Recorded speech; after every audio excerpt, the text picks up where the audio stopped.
Mustang, the perfect personal carrier. Heck, it's like a station wagon in here. Look!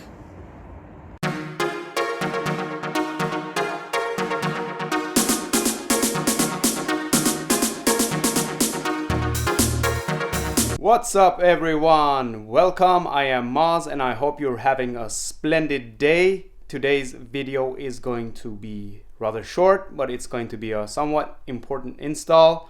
We will be installing jacking rails on my 2018 Mustang GT, and the product we will be installing are BMRs CJR002R. So these are the low profile jacking rails from BMR suspension. You might wonder, what does this guy have a need for jacking rails?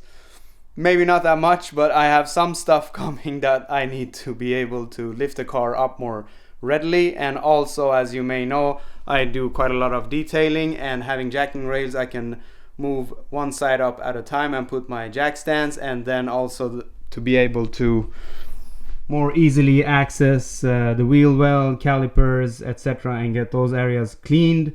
This is my daily, so I need to take care of it. And also, as I drive the car all year around, I want to swap wheels more easily and so on, and also to take the wheels off and clean the wheels thoroughly as well from time to time. And as mentioned, there are some installs coming, or some D-mods or whatever you want to call it, where I need to have access to under the car, so to speak, and having the jacking rails will make my life easier. So without any further ado, let's get on with the install. By the way, we will be back on the road in no time.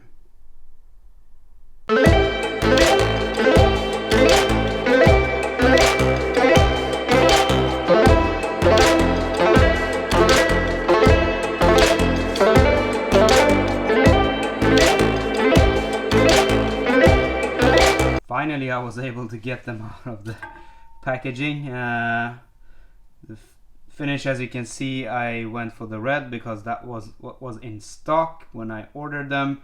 And as these are the low profile ones, I don't think there will be an issue, because you need to climb under the car or get under the car to see the actual color. The welds seem to be really nice. Apart from that, in the finish on this side, I don't have anything to complain. However, I saw on this side, maybe not that important, but or maybe it is, as you can see, the paint is a bit chipped on this side where one of the bolts will go. Hopefully that will not cause any issues. The same on this side as well, you can see. Hopefully this won't cause any issues with regards to rust, etc. Maybe I can put some sort of paint on here just to be sure. So apart from that, it looks very good.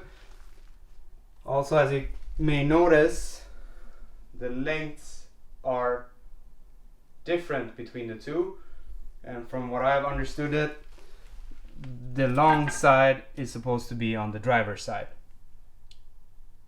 So let's try that.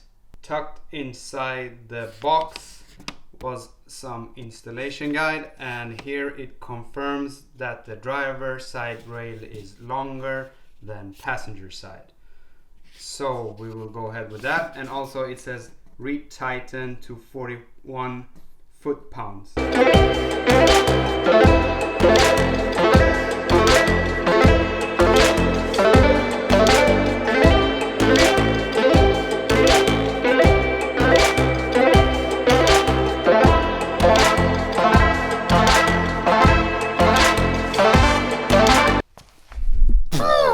Finally! As you can see, I have jacked the car up now in one of the jacking points in the rear, and I also have one of these rubber pucks, or whatever we want to call it. Some people use actually hockey pucks.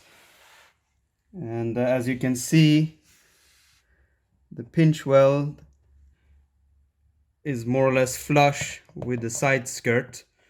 So you could potentially quite easily crack this plastic, and also then this pinch weld can be bent if you're not careful, hence why I want to install the jacking rails.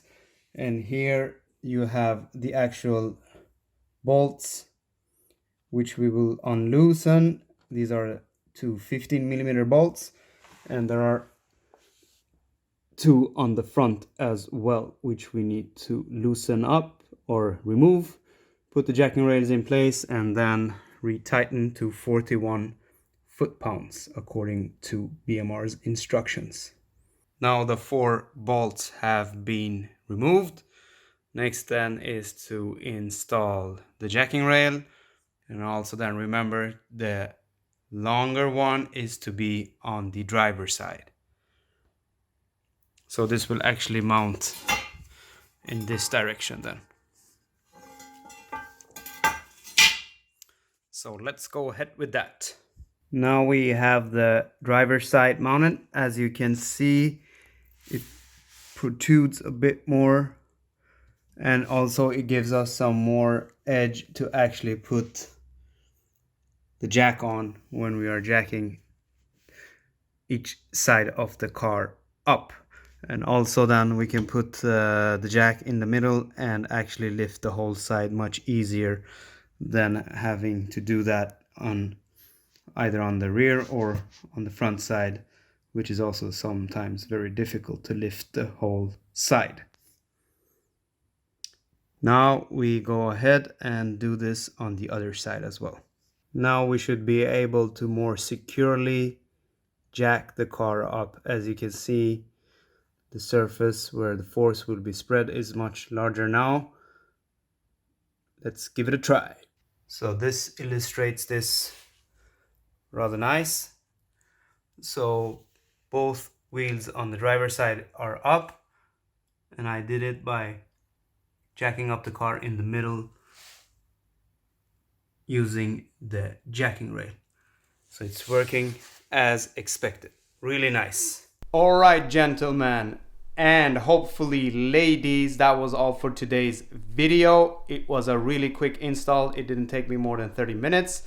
You don't even need to have a jack to do this. You can access the bolts directly if you lie down on the ground, if you're able to, and you can unbolt it and bolt up the jacking rails as such.